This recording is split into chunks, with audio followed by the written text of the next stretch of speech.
Hello and welcome back to another episode of the Weekly Whatever, our weekly show where we talk about whatever we want, which is pretty much just Survivor lately. I'm Brad, and Chris isn't here this week. We kept putting off this recording because things just kept coming up, and we are now out of time pretty much. So I'm going to be running solo this week. A rumor that has been circulating that I'm starting right now is that Chris just doesn't want to show up due to his horrible performance in the power rankings so far. But we'll see if we can get him back next week. It's too bad that he's not here for this one because this episode, which is really two episodes of Survivor that we're going to be talking about, was awesome. It was huge. So much stuff went down. A lot of really bad Survivor play. So this is going to be pretty pretty interesting to do solo, I think. Um, I don't know how it's going to go. We'll find out together. We'll cover the power rankings as well. I'm waiting to hear on Chris's power rankings, but we normally do that in the second part anyway, so it won't matter for this. We'll get there. But next week, which is really tomorrow, tomorrow's episode is going to be really, really interesting. A lot of things could happen should one of the tribes lose, but the most likely thing is that Shireen is probably fucked next week. Anyway, so we know that first Lindsay went home in the first hour, and then Max went home in the second hour. We're gonna go through it chronologically and kind of look at how it went down. It's been a little bit since I've seen the episode. I have some notes, so we'll see if I can catch everything that really matters. But if I miss anything, don't get too angry with me. All right. So we're starting off with the no color tribe. I can't take a drink. I just picked up my drink to try and take a drink, but that's when I would normally do that when Chris is talking. I can't do that because I'm the only one here. It would just be an awkward pause. All right, starting with the no color tribe. They came back from tribal council, and Will just kind of acknowledges the fact that if they lose again, he's dead. He is absolutely gone, which is true. He would have been the odd man out there, but thankfully for him, it didn't happen that way. And they found a challenge that, well, okay, he wasn't good at the challenge, but he managed to survive. We'll get there. All right.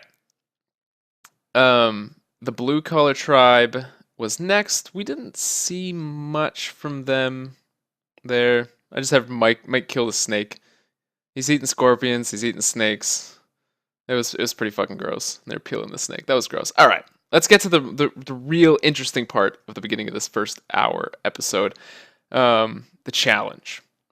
We saw in a preview from last week that somebody's going to get hurt, and Chris and I were talking about what if they get medevaced. Thankfully, that didn't happen, but Kelly did get a pretty serious gash in her forehead. She was bleeding a lot. So, okay, the challenge is basically a blindfolded challenge. One person's the caller, one person is standing just below the caller's platform, and two people are going out to gather an item, and then they bring it back, and then those two people and the person standing on the ground then hoist it up using some rope and pulley, and the caller then grabs it and yada yada. But after they lift the platform to bring the item up to the caller, the duo pair was dropping, just leaving the rope, and the platform would then swing and kind of bop the person standing there in the head or in the face more, so it was kind of coming on flat. Anyway, I think it was Dan and Will. They both got hit with it, not too bad. And Probst was telling him, watch out for that shit. And I'm like, oh man, all right. We've got a situation. And what happened with Will twice. I'm like, okay, Will's gonna be the person that gets hurt for sure. And then what ends up happening, I think it was Dan that was in the position where all he had to do was stand there and pull a rope. Pretty easy job for him. And he let go really early. So the pair of Kelly and Lindsay were standing there, and they still had the rope, and they were in a dangerous position, and the platform came down and smashed Lindsay on the top of her forehead, and her buff immediately starts just being covered in blood. it was drenched immediately. Um, and Probst calls in medical, and as medical's coming in, he gives us his medical analysis of what happened. He says, "Man, she took it right in the head." Now, the way this is so horrible alone, but that was a really funny moment. I did watch the episode twice, and that cracked me up both times. But she ends up getting, I think, 6 stitches in the head. It was pretty brutal. But Kelly is a fucking warrior, man. She stuck it out, stayed in the challenge. It didn't matter because they end up losing the challenge. The no callers end up winning one, which last week I think Chris and I had said that there's no challenge that the no callers can win at this point, and we were wrong. I don't know if Chris said that. I definitely said that. I was wrong. But I I have in my notes, and now this seems more mean, but Haley and Jen were the two blindfolded people that were walking around being directed by the caller, who was Joe. And I have written down that I think they were so good at it because they basically just share one brain, which does seem to be the case, and it's like 90% Jen. But we'll get there. All right. So yeah, the white collars finished in second. No collar took that one pretty convincingly, and the blue collars lost their first challenge, and Kelly almost died in the process. But Rodney and Mike both sat out of this challenge, so that's a big loss for them when they don't compete, I think. All right. Coming back after the challenge, we're back at the no collar beach. So we've seen 0 white collar in the first episode so far, which I thought was noteworthy. It was like, all right, white collar's probably fine for this first episode, which they were, but they played a pretty big role in the second half. But this is the first time at the no color beach that we see anybody really talking about the idol, and this is one of my favorite scenes of the season so far. Is Jen going out and looking for the idol. So basically, the challenge that they won was a reward challenge, and they won 3 chickens and a rooster. And they were going to kill one of the chickens. And Jen didn't want any part of that. She doesn't eat meat when in her regular life, blah, blah. Which I think is ridiculous to go onto Survivor and not eat meat. But it sounds like she's eating it on the show. Anyway, she doesn't want any part of it, so she's off on her own, just spending time, doesn't want to be a part of that. And she decides she's going to look for the idol. And we see her kind of talking it out and talking about how, well, the idol's normally in a tree, but the tree normally stands out, or it's under a rock or something like that. She thinks it's probably in a tree, and she's looking in trees that are standing out. And you just see her working through it and talking it out and finding the idol, using the knowledge from being a fan of the show. I love that scene. I thought that was amazing. And to find the idol, I'm assuming she's going to tell Haley, but for no one else to know that on her tribe is fantastic, especially with the upcoming swap after the first hour here. I think Jen is in a fantastic position. So this was great for her, and she's having a pretty good edit so far. So definitely good things for Jen. Moving forward, off to the blue collar tribe. Once again, no white collar yet. We see Rodney really trying to compete with Dan and Mike for just the worst social game on that tribe. And Lindsay. Not really. Kelly's the only one, maybe Sierra, that's playing a decent social game on that tribe. Everyone seems to just piss each other off. It's ridiculous. So Rodney's spewing some sexist shit. And the one thing that I took out of it is that Lindsay is once again the one in the argument. Like, she's fought with Mike, and now she's fighting with Rodney, and like every time there's an argument, she's involved. And I thought it was a pretty troubling sign earlier, and I definitely thought it was troubling now. And based on what happened, I think I was right. I think it's a really big mistake to constantly be putting yourself out there. I mean, I don't care if that's who you are and whatever. You're on a show trying to compete for $1 million. You got to play smart, and that wasn't smart. Um, I mean, she's right. Like, let's be clear. Rodney is spewing some dumb sexist shit. I don't remember specifically what he was saying, but Lindsay was absolutely right in the argument. But you gotta just bite your tongue. Like, just let it go. And you can't be putting yourself out there like that. And I think it does end up biting her in the butt. Mostly it because Mike and Kelly end up being really tight, which is a weird thing that we didn't really see develop. Um, all right, we see Rodney after the argument is saying how he needs to go back to his three C's. His cool, calm, and collective. The three C's of Rodney, which every single week he apparently strays away from and has to go back to. Um, I don't know. Rodney is kind of how I expected Tony to be from Brains Bronze Beauty. I really thought Tony was going to be this hothead that would just talk his way out of the game. And he wasn't at all. Well, I mean, he sort of was. He was he was crazy, but he wasn't just like fly off the handle crazy in the way that Rodney is. So I was wrong about Tony, but yeah, Rodney is he's that stereotypical guy that you just see in that role with that profession. All right, to the White Collar Tribe for the first time this week, and we have Shireen. What the hell was she doing? Oh, right. Okay. I just have in my notes Shireen is a psycho. I didn't remember what she was doing. She was talking about how, uh, it was, somebody said it was probably a good thing that they didn't win the chickens from the reward. And instead they got eggs for coming in second. And Shireen was explaining that to prepare for Survivor, she was trying to prepare for what it'd be like to kill a chicken. And so she talked to a farmer and she ended up killing a rabbit.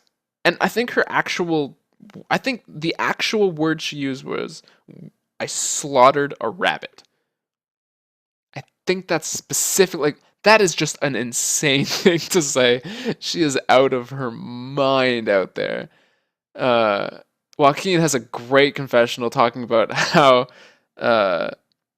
she's got the classic signs of a sociopath. She probably started out with some squirrels around age 9, and now she's worked up to a rabbit at 29. So, oh my god, that was one of Joaquin's best confessionals so far. He's really kind of turned around, at least in the edit. We don't know how he is out there, but we can only comment on what we see, and what we see is Joaquin kind of being portrayed less like an idiot and a terrible liar, and now he's kind of at least he's appearing more well liked. But for the way that Max and Shireen are going, I think it makes sense to shine them in a worse light and make Joaquin look a little bit better. This is something interesting here, and it comes up with the challenge. The immunity challenge is coming up. Max is talking to Carolyn, and he's saying how they might not want to sit Shireen out at the next challenge because they don't want to upset her. And again, it's like, what are you who are you talking to right now? And Carolyn takes offense to it. She's like, well, why should I sit out? And I mean, Max does an okay job. So, hey, maybe I'll sit out. But just what are you doing? Like, I don't understand that decision. I don't get where he's coming from. I just sit out your weakest player, man. Who cares what she's gonna think? Ridiculous. Absolutely ridiculous. And that really pissed off Carolyn. And so we see her kind of pitching to Tyler, and Joaquin is like, hey, maybe we should get rid of Max. Like, this is not, it's not good to have him around. He's a cult leader, is what she was talking about. And to already have somebody trying to get you out this early in the game supposed to be in your alliance is pretty bad. And I'm going to talk about this more when I get to my power rankings, but I'm really upset with myself that I ignored all the signs, all the warning signs, the red flags that Max was throwing out there. I'm really upset that I was ignoring them. It's like, well, he's a super fan, you know, he's fine. It's okay. He's in a good spot. But every single time we talked about him, it was a bad thing. And it was just all negative all the time. So I really wish I didn't have him rated so high. I should have just really looked at what was being presented and judged based on that, and not the fact that, hey, this guy's a super fan. He's known in the Survivor community. He'll turn it around. But that's fine. We'll get there when we do the power rankings. All right. Going to the immunity challenge. I'm just okay. Still waiting on power rankings from Chris. It's fine. This immunity challenge was pretty simple. You're clipped to a rope. You just gotta go over and under some obstacles while you're clipped to the rope, and then you get to the end, and there's kind of like a Big Brother end to this challenge where you're trying to navigate a ball on a table past some holes to get it to the top. It looks very much like a Big Brother challenge. It's kind of hard to explain. But it was fine. It worked out. And the one thing of note right away is the fact that Shireen was the one to sit out for the white collar tribe. So Carolyn, to me, it looked like she won that argument, and that's bad news for Max. And great news for Carolyn. Right away at the challenge, Will is struggling. He's not doing great. Lost them a lot of time. I have in my notes right after that, the blue collars are dominating again. Then mid-sentence, I realized that, oh shit, that's not true, as Rodney struggles like a motherfucker with the rope phase. And kind of fucks them just a little bit. It evened it out because they were so far ahead. And Joaquin in this challenge was very good. Again, Joaquin is stepping up in the challenges. He's looking better in the edit. He's looking really tight with Tyler. And around camp, he looks really comfortable. I think he's poised to stick around for a little while here. And even after the tribe swap, I think he's in an okay spot. The preview kind of makes me wary of where he's going to end up. And we'll talk about that. But I'm thinking Joaquin's going to be around for a few more weeks at least. And so at the end of the challenge, you have to get 3 balls through all those fucking obstacles and get them to the top of this board. And Joaquin did it first for white collar, then Carolyn, then Tyler. Tyler kind of choked, and then they brought in Max. But the fact that those 3 went first was like, all right, those are the 3. And Max is kind of on the outs there. That's the only real things of note. No Collars actually won this challenge.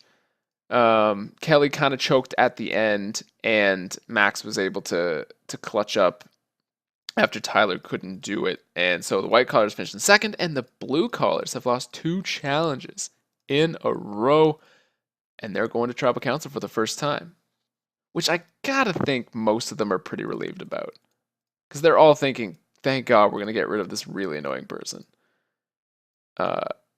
Unfortunately for Lindsay, she was that really annoying person. Where are we at?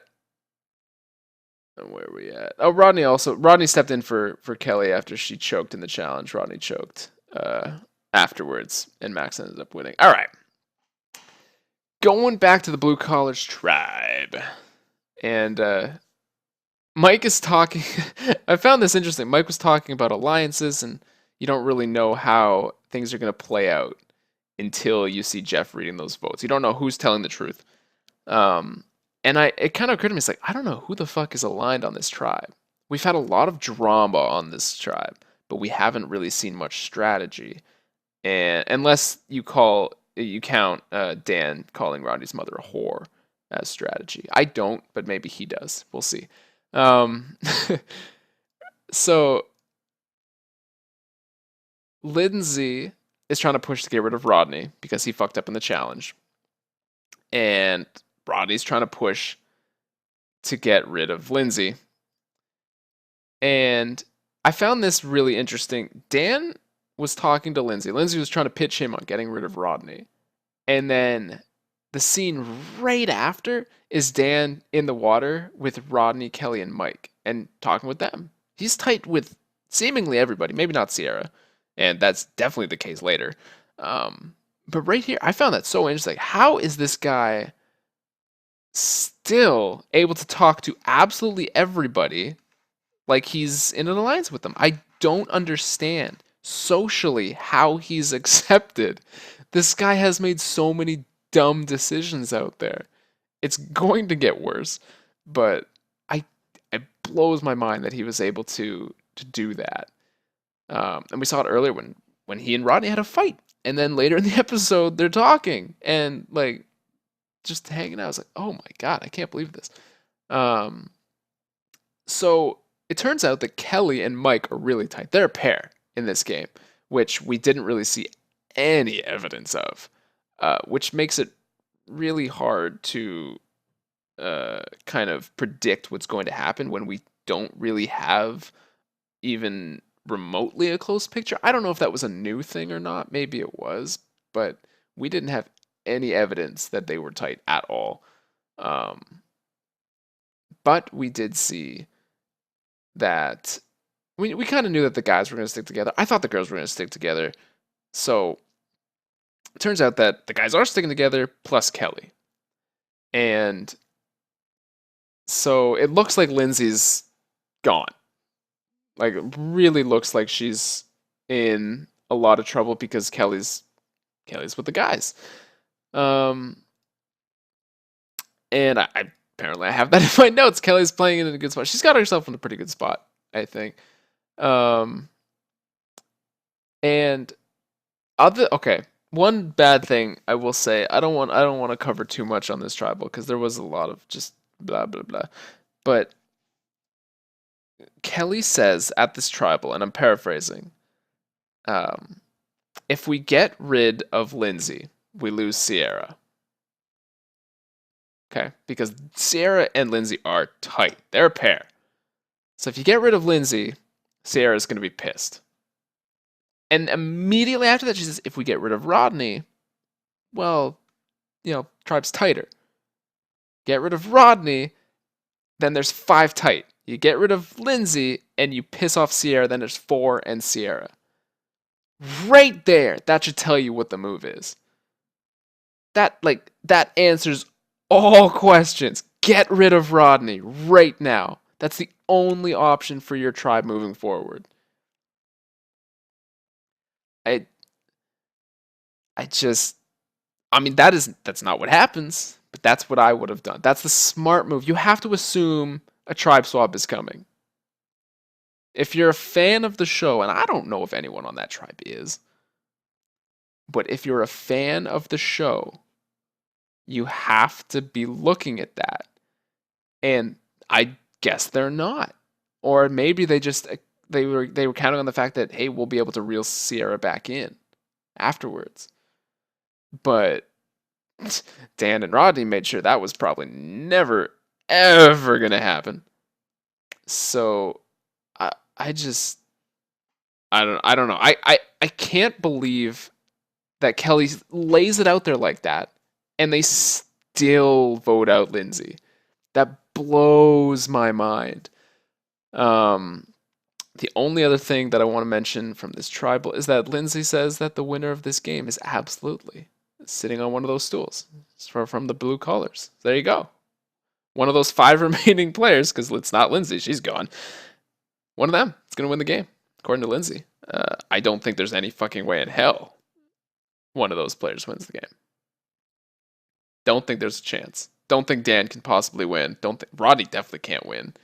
I think Mike will get voted out because he's too much of a target. Kelly maybe, but she doesn't really have. I don't think she's had a confessional other than when she got wrecked in the head by a big wooden platform. And I don't think Sierra's going to be there. So I don't know. Good luck to that. I think the winner's probably going to be from the white collars, but we'll see. It could be Jen on the no collars. I'd be okay with that. We'll see what she's doing though. I even have my notes. Here comes the vote. It's gotta be Rodney. It has to be. Um, and the votes come back. 2 for Rodney. 2 for Lindsay. 2 for Sierra. What? They're splitting the vote because they're so scared of an idol.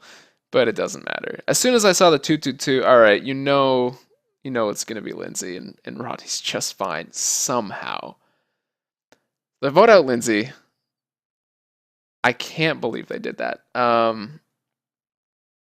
Final words on Lindsay, just the fact that she couldn't keep her mouth shut when she should have. That's about it. Don't fight with everybody. Even when you're right, because she was absolutely right just about every time. But yeah, keep it to yourself. All right. Going back to the blue collar, and I gotta say, when you're watching Survivor and you go to Tribal, and then immediately after you're back at camp and the show keeps going, that's like the best feeling, man. Oh my god, that is so nice. So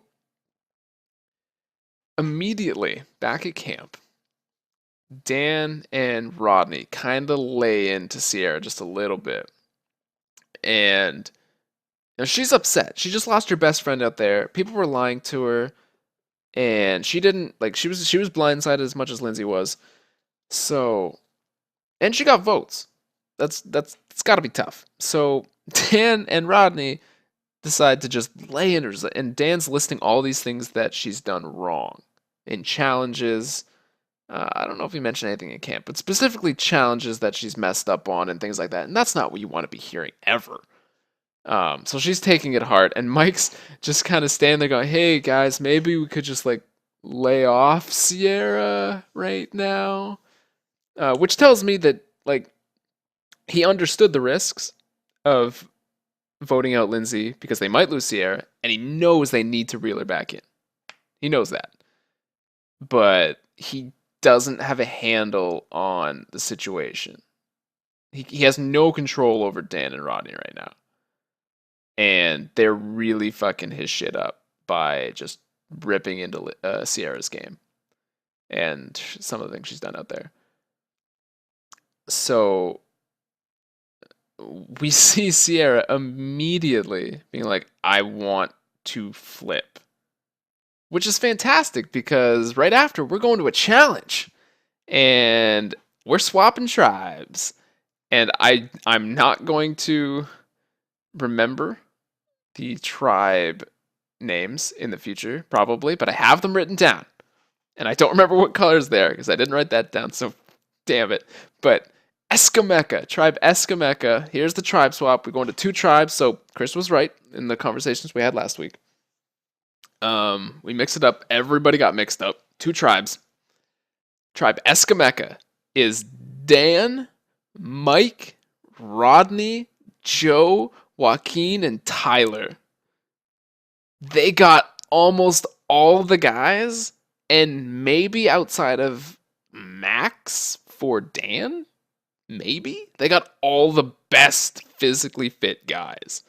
And then Sierra was also in there. So what you come out with is Dan, Sierra, Mike, and Rodney, 4 blue collars, Joaquin and Tyler, 2 white collars, and Joe, the no collar. Well, obviously the 2 white collars, the no collar, they need to stick together. Joe, Joaquin, Tyler, they have to stick together. They want Sierra because Sierra wants to flip on her 3 blue collars. Because they just laid into her after voting out her best friend. Oh my god, so dumb. All right. So that's that physically fit tribe. And Sierra's like fit. She's pretty athletic as well. Maybe Kelly's a little bit more athletic, but out of that, those 2 women are like the 2 most physically fit women out there, I think. The other tribe Nagarote, I think that's the red one, is Will, Haley, Jen, Max, Carolyn, Shireen, and Kelly. So Will, Hallie, Jen, 3 no collar, Max, Carolyn, Shireen, 3 white collar, and Kelly, the blue collar. So 3-3, with Kelly in the middle. And they both sides really want Kelly, or they will. But first we need to have a challenge, because one of them, someone's got to win. I wonder who it's going to be. I hope it's all puzzles. It's not. It's all physical. Yeah, this is a really one-sided mix-up.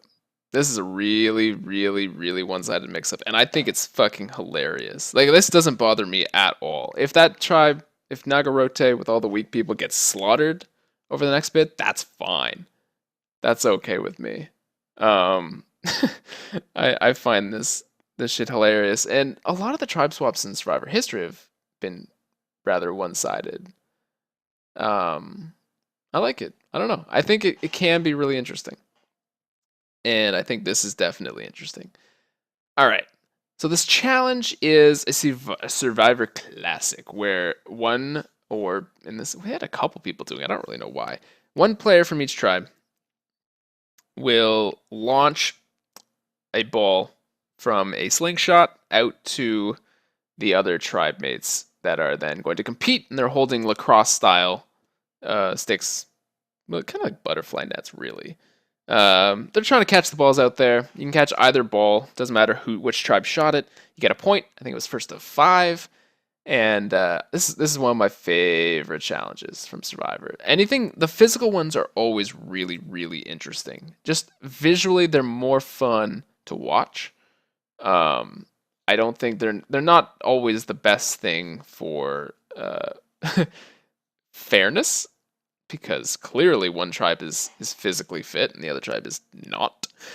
But I think it's just so much fun to watch. The challenges where it's like this, and the ones where one tribe mate on each, or one tribe member on each side battle each other, try and knock each other off a platform. Those are always really good. Or when there's like one ball or something, and each tribe needs to get it and bring it back to their mat, and they're physically fighting over it. I love those challenges. They're always really exciting. But this one's good. I love this challenge. Yeah, so lo and behold, Eskameka, the big physically fit tribe. I think it's the new blue collar tribe. The white collar tribe just doesn't exist anymore. So Eskameka is the blue tribe. Nagarote is the red tribe. Blue is strong, red is weak. Easy, simple, all right. So yeah, Eskameka won. Pretty dominating challenge for them, and I don't see that changing for a while. All right, let's go back to. Well, we go back to Nagarote first. We go back to the red tribe, the new red, the new red, sure, the no color tribe, and both tribes really want to pull in Kelly, and it's interesting because I think it was Haley that actually said, we want Kelly, but we're just gonna sit back and we'll let our strategy kind of come to us. And then on the flip side, Shireen is like, all right, Kelly, let's bro down. Like, let's do this. We got this. And it's interesting, the two different approaches, and especially the way it shakes out later in the episode is really interesting. All right. I don't know why we spent so little time there. That was weird. Anyway, we're going back to Eskameka, the new blue-collar tribe. And immediately after they get back from the challenge, Rodney, Mike, and Dan all decide to go get water together, which leaves Joaquin, Joe, and Tyler alone with Sierra. Hello? You can't do that. You have to always keep somebody with Sierra. Always. Like, the fact that all 3 of those blue-collar guys went to go get water is the most ridiculous thing you can possibly think to do in that situation. That is so dumb. And immediately, Sierra's like, all right, they're gone. I want to flip. Like, fuck them. And Well, what do you know? Who could have seen that coming? Oh my God. Terrible, terrible, terrible, terrible gameplay. So, Tyler here, he doesn't say much. Um, but I really, really like the way he was just kind of listening, taking in all the information. And he's been doing that a lot. And he looks really, really smart in the way that he just takes in information, calculates all the information, and then makes his move appropriately. Uh, I like it. I think he's got a great edit. I'm really, really comfortable with my pick to win. Really, really comfortable with that pick to win. I think it's gotta be. I think it's him, Jen, maybe Joe. I hope it's not Carolyn. I don't really like Carolyn that much. I think she's doing an okay job, but I don't like Carolyn that much. I have stuff to say on what she does later in the episode. Um, all right. Back with the Nagarote tribe, the weak ass tribe. Immediately back with that camp, Shireen is singing the Star Spangled Banner. I don't know why, but she's just belting it out while everyone's sitting in the shelter. It's like, that annoyed me. It's like, what are you doing? Like, if someone is annoying you when you see her in 30-second bursts on TV, living with her 24 hours a day has to be absolutely excruciating. So, yeah, I get what everyone is saying. I think she's just too hyped up all the time. Max is experiencing more Survivor experiences, I guess, as he comes back with a couple stingrays, stingray stings, in one in each foot. He didn't even stop after the first one,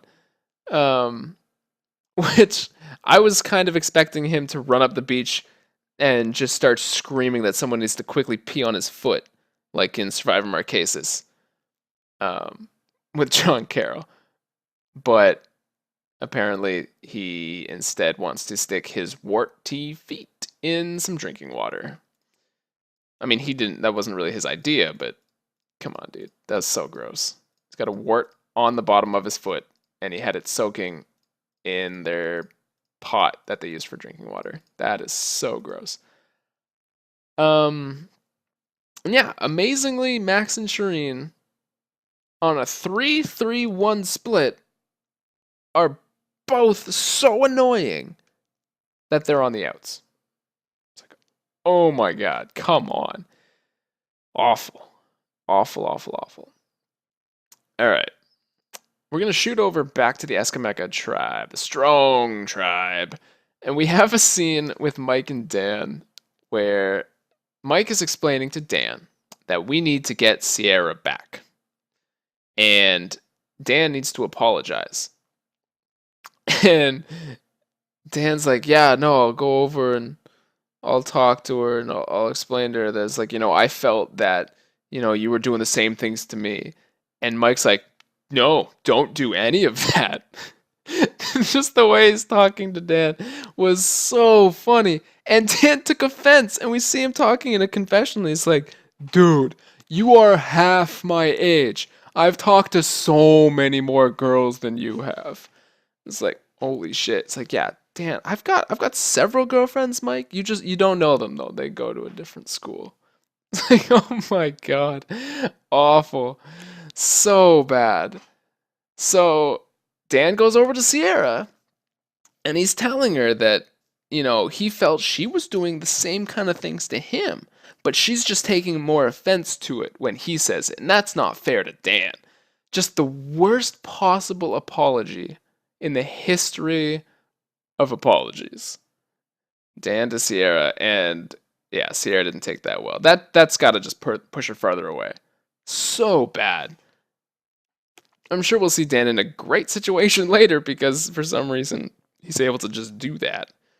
But another indication that he's so bad at the social game, which means he can't win. That guy will never win this game. God, I hope he doesn't win this game. All right. Another challenge. This is a lot of talking, man. This is a lot of Survivor talk with no break. Send all your hate to Chris. Ugh. I'm getting tired of my own voice. I'm losing my own voice. All right. We're going to a challenge, and there's just no way that Nagarote can win. The new no-callers, they can't win this challenge. You have to carry some pots on a sled through some obstacles, which is all through mud. It looks exhausting. Even Jeff, during this challenge, is like, yeah, you can really tell how hard this challenge is. Like, it's cool, guys. Don't feel bad. When Jeff is kind of like, yeah, you know what? Don't feel bad. It's fine. You know, at that point, he's like, yeah, this tribe doesn't stand a fucking chance. Yeah, it was just a really big slaughter in this challenge, and we get a great confessional from Max right after, which is just the perfect boot episode quote, which is, "I'm really happy to go to tribal council," and red flags just, poof, all right, Max is fucked. Like, this is dumb. He's so screwed. Why the hell would you even think to say that? Like, for the Survivor professor, I think he should know not to say something that stupid. But apparently not. All right. We're back with the no callers. Initially, all right. So basically, here's what's going down. Shireen and Max, mainly Shireen, is trying to orchestrate the boot of Will, and so they want Shireen, Max, Carolyn, and Kelly to vote out Will because he's weaker in challenges than Jen. That was the deciding factor. Okay, fair enough. But Carolyn does not want to stick with Max and Shireen. She wants to take the swing vote power away from Kelly, a la Chaos Cass from Brains Bronze Beauty. She wants the power, and so she's gonna flip. And she's gonna flip to Jen, and she talks to Jen, and she says, yeah, I don't know what the fuck she says. She just doesn't. She wants to flip. She doesn't want to be a part of them anymore. She hates their guts. She's done with Max and Shireen, which initially I looked at that and I was like, that's an okay move. I mean, she has the idol. They don't know she has the idol. Flipping is an okay thing. I'm not so sure now. I think because basically what she's doing is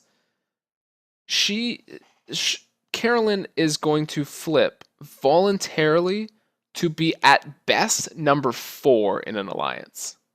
She's at worst 3 right now, and she's going to flip to number 4 voluntarily.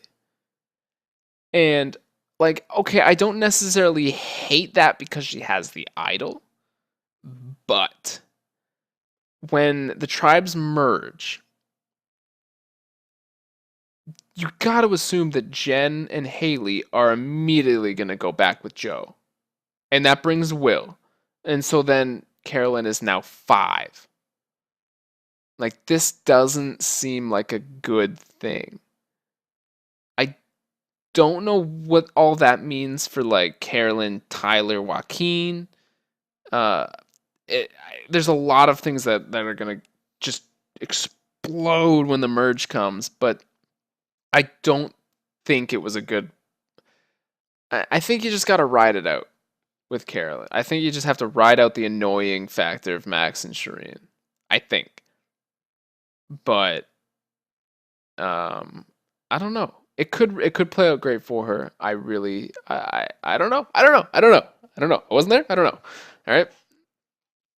But so basically, going to the tribal council, we know that it's going to be either Max or Shireen. Carolyn's committed to flipping, and they're the group of 5. Jen, Haley, Will, Carolyn, and Kelly are talking about who is more annoying. And they're going to vote out that person. And I mean, to me, the only real answer is Shireen. You have to vote out Shireen. You need Max for challenges. Your tribe is dog shit in challenges already. You can't get rid of Max, who's probably your best challenge competitor. Probably. Um, they and that's kind of the way it's looking to me. And we're going to tribal council. We see some more dumb shit from Shireen where she's just out of her own goddamn mind. Max will not shut the fuck up and is continuing to spew survivor knowledge, which I think is stupid. You can understand the game and the rules of the game and how it works. Don't be talking about past seasons and how things were then and how things went down in other seasons. That's stupid. That's too much information. That makes you a threat. Yeah. Not great. What I like is that Jen is a big fan of the show. She used that knowledge to find an idol, and she's not just displaying it everywhere. She's not like peeing on stuff with her survivor knowledge to make it know. It's like, I own you because I know survivor. That's what it was like. That's what I looked at Max's stuff as. He's just like marking his territories of survivor knowledge all over the island. It's like, I know this. Anyway, that's it's fine. So we're gonna go to the vote, and for me personally, I really, really, really wanted it to be Shireen because the power rankings for me, well, I'll switch to it here. You can see I have Shireen at 14. I have Max all the way up at 3. I really wanted this to be Shireen. It was not Shireen. So the votes come out, and we get Will, Max, Max Dawson. He's gone. I can't believe they did. That was a really big surprise to me. I am shocked that they voted out Max just because they need him for challenges. There's fucking no way they win a challenge now. There's no challenge they can possibly come up with. There just isn't. Like, every challenge is gonna have a puzzle portion, but even the strong guys on on Eskameka, the new blue collar, have shown they can do puzzles. I think it's a huge mistake to vote out Max here. I don't think it ultimately matters because you vote out Shireen here, you're going to lose the next challenge probably anyway. Then you vote out Max. You vote out Max here, then you're going to lose the next challenge for sure. You're going to vote out Shireen the next one. I don't think it really matters that much. But it was very, very surprising. All right. So that's it. That was the whole 2 hours. This was a really long part. Pretty much twice as long as it normally is. That makes sense. You know what? I'm going to talk about the next time now. The next time we see the preview that Rodney and Joaquin are broing down pretty hard. And Dan, Sierra, and Mike are not that happy about it. I don't know why Sierra cares that much. Maybe she wants to be that swing vote. But I don't think Rodney's going to be flipping on anybody. Joaquin, probably not either. I think it's probably just, that Survivor edit trying to trick us. But they're throwing out the term power couple for Rodney and Joaquin, which I think is really funny because it's like they're the new Rob and Amber. But yeah, I don't think it's going to be much. I really don't think it's going to matter because they're probably going to win the challenge anyway. I don't think it makes much sense.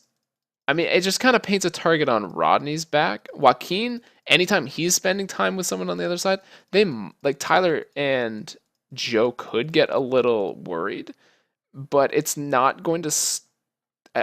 Joaquin should not flip, so it's not going to change anything. It can only be good for that three because they have to stick together. But that's it. Whew, we made it. That was a 2-hour episode, episode 4 and 5 of Survivor Worlds Apart. That was great. These 2 episodes were absolutely fantastic. Oh, final words on Max Dawson. I kind of already touched on it. I'm bummed that I ignored all the warning signs that he was not good at Survivor, because he's not good at Survivor. Yeah, he was. I think he was too wrapped up in the experience to play the game the way he should have been playing the game.